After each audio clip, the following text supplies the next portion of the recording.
कोई भी कारोबार बगैर मसाइल और ख़तरात के नहीं चल रहा होता। हर कारोबार में मुख्तलिफ़ किस्म के ख़तरात मुसलसल दरपेश रहते हैं। कारोबार छोटे लेवल पर किया जा रहा हो, कम सरमाए से किया जा रहा हो या बड़े लेवल पर ज़्यादा सरमाए से किया जा रहा हो, हर किस्म के कारोबार में लाज़मी तौर के ऊपर मुख्तलिफ़ ख़तरात होते हैं। ये ख़तरात कुछ ऐसे हो सकते हैं कि जिनको कंट्रोल किया जा सकता है और कुछ ऐसे होते हैं जिनको कंट्रोल नहीं किया जा सकता। इसी तरीके से मिसाल के तौर के ऊपर जो मशीनरी का ख़राब हो जाना है तो उसकी जगह नई मशीनरी आ सकती है। इसी तरह पावर फेलियर के मसाइल हैं तो उसको बैकअप के ज़रिए ठीक किया जा सकता है। लेकिन कुछ ऐसे खतरात होते हैं मिसाल के तौर के ऊपर सैलाब का आ जाना या ज़लज़ले का आ जाना या ऑपरेटिंग लॉसेस जो कारोबार के हैं, इनको कंट्रोल करना नामुमकिन होता है। इसी तरीके से हम ये कह सकते हैं कि कुछ कारोबार ऐसे होते हैं कि जिन कुछ कारोबार में मौजूद जो खतरात हैं, उनको शिफ्ट किया जा सकता है। कुछ हमारे ऐसे खतरात होते हैं कि जिनके हम दूसरों पर शिफ्ट कर सकते हैं। ऐसे मामलात जो दू ऐसे रिस्क जो दूसरों पर शिफ्ट किए जा सकते हों, उसको हम इंश्योरेबल रिस्क कहते हैं। यानी हम उनकी इंश्योरेंस करवा सकते हैं। इंश्योरेंस से मुराद होता है बीमा करवा देना। बीमा से मुराद ये है कि रिस्क किसी का है, खतरा किसी को है और वो इस खतरे इसके होने वाले नुकसानात को किसी और से पूरा करवा रहा है। वो जो पूरा करेगा वो इंश्योरेंस कंपनी होती है। जिस शख्स को जिस खतरा लाहक है उसको हम कहेंगे इंश्योर्ड और जो उस खतरे को पूरा करेगा उसको हम कहेंगे इंश्योरर यानी इंश्योरेंस कंपनी। इंश्योरेंस के मामले में खतरे को दूसरे पर शिफ्ट कर दिया जाता है। Insurance is a legal contract that protects people from financial cost. Insurance एक कानूनी मुआहदा है जिसके ज़रिए किसी भी शख्स को उसको होने वाले माली मसाइल से आज़ादी दिलवाई जाती है, तहफ़्फ़ुज़ दिलवाया जाता है। इसके अलावा result of loss of life जो ज़िंदगी का नुकसान है, उसको कंपनसेट करने की कोशिश की जाती है। लॉस ऑफ हेल्थ, बीमारियों की वजह से जो नुकसानात हो रहे होते हैं, उसको कंपनसेट किया जाता है। लॉ सूट्स यानी मुख्तलिफ़ किस्म के जो अदालती मामलात हैं उनके जो खतरात हैं, उनसे महफूज़ रखने के लिए भी इंश्योरेंस करवाया जाता है। इसको समझने के लिए हम इस तरह से कह सकते हैं कि मिसाल के तौर के ऊपर एक शख्स है जिसने अभी अपनी एक गाड़ी खरीदी है। अब ये गाड़ी 10 लाख की उसने खरीदी है। अब इसको इस बात का खतरा है कि ये गाड़ी जो है वो चोरी ना हो जाए। अब इस शख्स को तहफ़्फ़ुज़ चाहिए है अपनी गाड़ी के हवाले से। तो अब ये शख्स जाएगा इंश्योरेंस कंपनी के पास और इनको अपनी गाड़ी के मामलात बताएगा। तो इंश्योरेंस कंपनी इस शख्स को फिर कवर प्रोवाइड करेगी। इस कवर प्रोवाइड करने का तरीक़ाकार ये होगा कि इंश्योरेंस कंपनी गाड़ी के मालिक से कहेगी कि आप हर साल एक मख़सूस अमाउंट हमें पे करेंगे और हम आपको तहफ़्फ़ुज़ देंगे मिसाल के तौर के ऊपर अगले 5 साल के लिए। इस 5 साल के दौरान अगर आपकी गाड़ी चोरी हो जाती है, तो हम इसकी पूरी कीमत आपको अदा कर देंगे। इन 5 सालों के दौरान वो शख्स कंपनी को इस तहफ़्फ़ुज़ की एक मख़सूस कीमत अदा करेगा, सालाना पेमेंट करेगा। इस सालाना पेमेंट को प्रीमियम कहा जाएगा। ये एक सालाना पेमेंट होती है जो कि गाड़ी के मालिक और इंश्योरेंस कंपनी के दरमियान तय होती है। ये सालाना पेमेंट ये शख्स 5 साल तक करता रहेगा और इस 5 साल के दौरान अगर गाड़ी वाक़ईतन चोरी हो जाती है, तो इस शख्स को गाड़ी के मालिक को गाड़ी की पूरी पेमेंट मिल जाएगी। लेकिन फिर इसके बाद ये मुआहदा ख़त्म हो जाएगा यानी गाड़ी के मालिक को मज़ीद पेमेंट नहीं करनी पड़ेगी। ये पूरा प्रोसेस कहलाता है इंश्योरेंस। इसी तरीके से ये पूरा प्रोसेस किसी की ज़िंदगी के लिए भी हो सकता है। मिसाल के तौर के ऊपर कोई एक शख्स ये सोचता है कि मेरे मरने के बाद मेरे बच्चों का माँ-बाप का, बीवी का क्या होगा? तो वो अपनी ज़िंदगी का इंश्योरेंस करवा सकता है। यानी वो जाएगा इंश्योरेंस कंपनी के पास, इंश्योरेंस कंपनी इसको चेक करेगी, इसकी हेल्थ चेक करेगी और फिर इसके मुताबिक इसको सालाना पेमेंट का बोलेगी। ये शख्स अब ये पेमेंट करता रहेगा उस वक़्त तक कि जब तक कि इसकी मौत वाक़ई ना हो जाए, और फिर इसकी डेथ के बाद जो भी पैसा तय हुआ था, वो पैसा अब उसके ख़ानदान वालों को दे दिया जाएगा। ये लाइफ़ इंश्योरेंस कहलाता है। तो इंश्योरेंस में बेसिकली हम अपना जो भी खतरा होता है वो इंश्योरेंस कंपनी के सामने रखते हैं। इंश्योरेंस कंपनी उस खतरे के बचाने के एवज हमसे एक सालाना पेमेंट लेती है जिसको प्रीमियम कहते हैं, और वो खतरा अगर सामने आ जाए तो इंश्योरेंस कंपनी फिर उसकी पेमेंट कर देती है। ये पेमेंट का अमाउंट पहले से तय होता है। मजीद तफसील इसकी जानने की कोशिश करते हैं आप। इंश्योरेंस की मुख्तलिफ किस्में हैं। मिसाल के तौर के ऊपर पहला है लाइफ इंश्योरेंस यानी जिंदगी का बीमा। Life insurance is a financial resource for love ones in the event of personal death. अगर किसी शख्स की डेथ हो जाए तो उसके जो वरसा हैं, जो उसके रह जाने वाली फैमिली है, ये उनको पेमेंट की जाती है। When a person enters into a contract with an insurance company, जब एक शख्स इंश्योरेंस कंपनी के साथ कॉन्ट्रैक्ट करता है, that promises to provide a certain amount of money upon his death. और वो कंपनी जो है ये वादा करती है कि आपके मरने के बाद एक मखसूस अमाउंट आपकी फैमिली को दिया जाएगा। इसको कहते हैं लाइफ इंश्योरेंस। इन रिटर्न, जबकि उस शख्स को क्या करना होता है, makes periodic payment known as premium. उस शख्स को अपने मरने से पहले तक हर साल एक पेमेंट करनी होती है। इस पेमेंट को प्रीमियम कहते हैं। The size of premium is generally based on the factors such as age, gender, medical history. ये हर साल कितनी पेमेंट की जाएगी ये डिपेंड करता है उस शख्स की उम्र के ऊपर, उसकी मेडिकल हिस्ट्री के ऊपर। अगर इस शख्स की उम्र कम है, ये यंग है, तो ऐसे शख्स की सालाना पेमेंट कम होती है क्योंकि उसके मरने के इम्कानात कम होते हैं। लेकिन अगर उस शख्स की उम्र ज़्यादा है और वो इंश्योरेंस करवाता है, तो फिर चूंकि उसके मरने के इम्कानात ज़्यादा हैं, तो इसीलिए उसको सालाना पेमेंट भी ज़्यादा करनी पड़ेगी।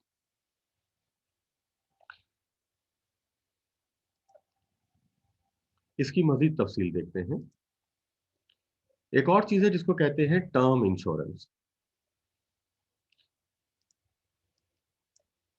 टर्म इंश्योरेंस क्या है? Term insurance is the simplest form of life insurance. ये भी लाइफ इंश्योरेंस है। ये लाइफ इंश्योरेंस की एक सादा सी शक्ल है। It provides financial protection for the specific time. ये एक मखसूस मुद्दत के लिए होता है। Usually for 1 to 30 years. यानी मिसाल के तौर के ऊपर एक शख्स गया है और इंश्योरेंस कंपनी से कह रहा है कि मुझे अपनी लाइफ का प्रोटेक्शन चाहिए, और ये मरने तक का मामला नहीं हुआ, बल्कि तय ये हुआ है कि मिसाल के तौर के ऊपर 10 साल की इंश्योरेंस दे दीजिए। यानी अगर 10 साल में मर जाएंगे वो शख्स, तो फिर पेमेंट कर दी जाएगी, वरना 10 साल के बाद ये मुआहिदा खुद ब खुद खत्म हो जाएगा। These policies are relatively inexpensive and are well suited for the goals. ये पॉलिसीज जो हैं ये सस्ती होती हैं, यानी ये एग्रीमेंट सस्ते होते हैं। Such an insurance protection during the child raising years while paying off a mortgage. They provide a death benefit but not after cash saving. यानी इसमें जो है एक मखसूस मुद्दत होती है, और उस मुद्दत के अंदर अगर उस शख्स का इंतकाल हो जाए तो पेमेंट कर दी जाती है। नेक्स्ट है permanent term insurance. Now permanent term insurance से क्या मुराद है? Purchasing permanent term insurance is like buying home instead of renting. Permanent insurance provide long-term financial protection. These policies include both death benefit and some cash savings. यानी इसके अंदर दोनों बातें होती हैं कि वो यानी ये मुकम्मल मुद्दत के लिए है कि वो शख्स जब तक मर नहीं जाता, वो ये पेमेंट करता रहेगा, और जैसे ही मरेगा तो इसकी फैमिली को पैसे अदा कर दिए जाएंगे। इसी तरीके से एक और होती है जिसको हम कहते हैं life insurance, health insurance. Health insurance से क्या मुराद है? Health insurance provides a sense of security that a person become ill or need an operation, he can get treatment promptly without getting worried about the raising cost of the medical care. यानी इसमें क्या होता है कि एक शख्स अपनी सेहत का बीमा करवाता है कि अगर मुझे कोई बीमारी हो गई, कोई ऑपरेशन करवाना पड़ गया, हॉस्पिटलाइज होना पड़ गया, दवाइयाँ लेनी पड़ गई, तो इंश्योरेंस कंपनी सारी पेमेंट अदा करती है। इसको हेल्थ इंश्योरेंस कहते हैं।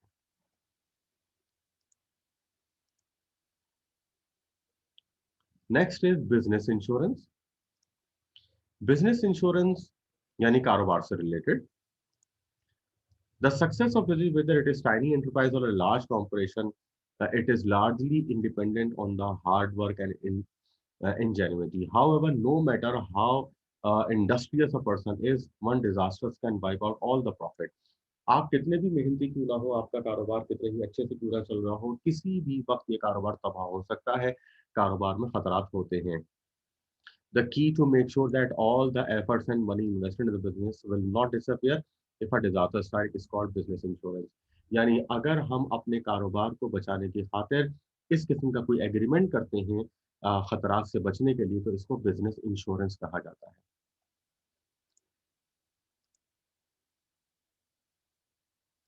नेक्स्ट है कमर्शियल ऑटो ट्रक इंश्योरेंस, यानी जो हमारी वो गाड़ियां होती हैं कि जो कमर्शियली चल रही होती हैं। एक गाड़ी होती है जो कि हम अपने घर के लिए इस्तेमाल करते हैं, एक गाड़ी वो होती है जो अपने कारोबारी मामला के लिए इस्तेमाल करते हैं। इनका भी अलग से इंश्योरेंस करवाया जा सकता है। Auto and truck insurance protects against the financial loss of a person have an accident. It is a contract between the insurance company and an individual right to pay losses defined in the policy. Next है disability insurance. Disability insurance से क्या मुराद है कि अगर कोई शख्स माजूर हो जाता है तो माजूर होने के बाद उसको पेमेंट कर दी जाती है। यानी वो पहले से अपना इंश्योरेंस करवा के रखेगा, उसको पता है कि मैं जिस नौइयत का काम कर रहा हूँ उससे मेरी माजूरी हो सकती है। तो वो इससे पहले कि माजूर हो, इस खतरे को सामने रखते हुए वो एक कंपनी से एक मुआहदा कर लेता है कि अगर फला किस्म की मेरी माजूरी होती है, डिसेबिलिटी होती है, हाथ कट जाता है, उँगली कट जाती है, पाँव कट जाता है या और भी कोई चीज़, तो इस सूरत में भी उसको कंपनी से पेमेंट मिल जाती है।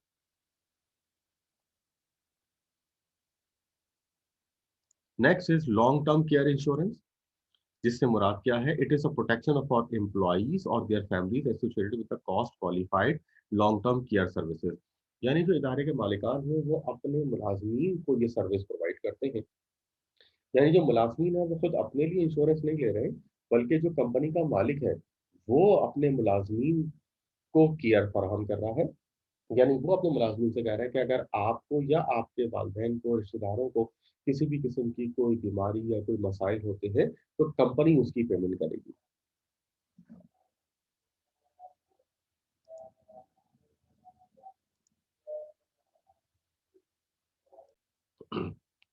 ये इंश्योरेंस मुख्तलिफ नौइयतों के अपनी ज़रूरतों के मुताबिक करवाए जा सकते हैं। मिसाल के तौर के ऊपर ट्रैवल इंश्योरेंस, अगर कोई शख्स किसी लंबे सफ़र के ऊपर जा रहा है और उस दौरान उसको किसी के खतरात का सामना हो सकता है, तो वो इसके लिए भी इंश्योरेंस करा सकता है।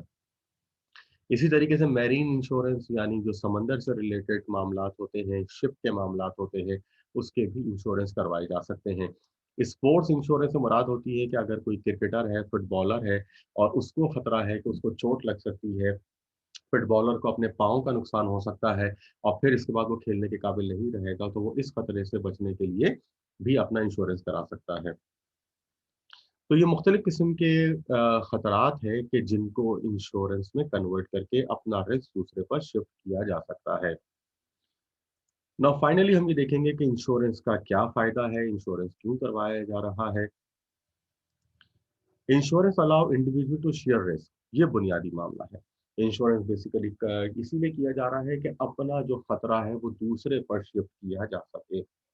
यानी हम अपने कारोबार को अपनी पूरी तवज्जो के साथ चलाएँ और हम खतरात में उलझ कर अपने कारोबार को खराब न करें।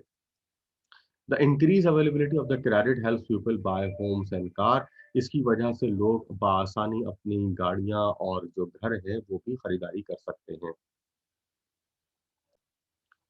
इसी तरह से it provides capital that communities need quickly rebuild and recover economically from natural disasters.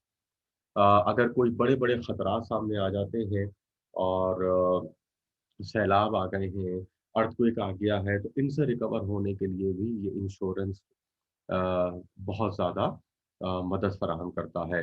It helps employers in buying insurance to cover their employees against work related injuries. अगर आप कोई कारोबार कर रहे हैं, उस कारोबार में मशीनें चल रही हैं, तो आपको मुसलसल ये खतरा होगा कि आपके जो मुलाजमीन हैं, वो किसी चोट का शिकार ना हो जाएँ, उनको किसी किस्म का कोई हेल्थ प्रॉब्लम ना खड़ी हो जाए। तो इसके लिए अगर ऐसा होगा तो फिर उसको कैसे निपटा जाएगा, क्योंकि उसमें फिर मालिकान के अखराजात बहुत बढ़ जाते हैं, अगर वो अपने एम्प्लॉइज़ के इलाज करवाते हैं। तो इसके लिए भी जो मालिकान हैं, वो अपने मुलाज़िमीन का इंश्योरेंस करवाते हैं। Because it makes business operations safer, insurance encourages business to make economic transactions which benefit the economic countries.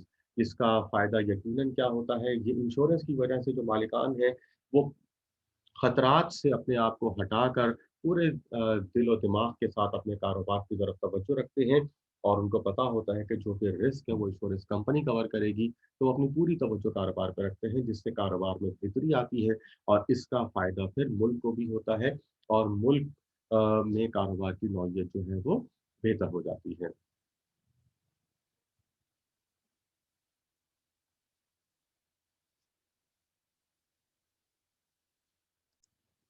तो आज की इस जदीद दुनिया में इंश्योरेंस जो है वो अपना बहुत ही अहम किरदार अदा कर रहा है कारोबार को सेव करने के लिए, खतरात से महफूज रखने के लिए इंश्योरेंस का अपना एक बहुत अहम किरदार है। लेकिन हमें इस बात को बिल्कुल ज़हन में रखना होगा कि इंश्योरेंस के जो मामलात हैं, वो अगर मज़हबी बुनियादों के ऊपर परखे जाएँ, तो इस्लामी मईशत के लिहाज से, इस्लामी उसूलों के मुताबिक इंश्योरेंस करवाना जो है, वो हराम तस्वुर किया जाता है क्योंकि इस्लामी उसूलों के मुताबिक इस किस्म की जो एक्टिविटी है, वो जुए के मुतरादिफ होती है, इसीलिए इस्लामी शरिया के मुताबिक ये एक्टिविटी में इन्वॉल्व होना और इसके मामलात को देखना, वो सरीहन हराम तस्वुर किया जाता है।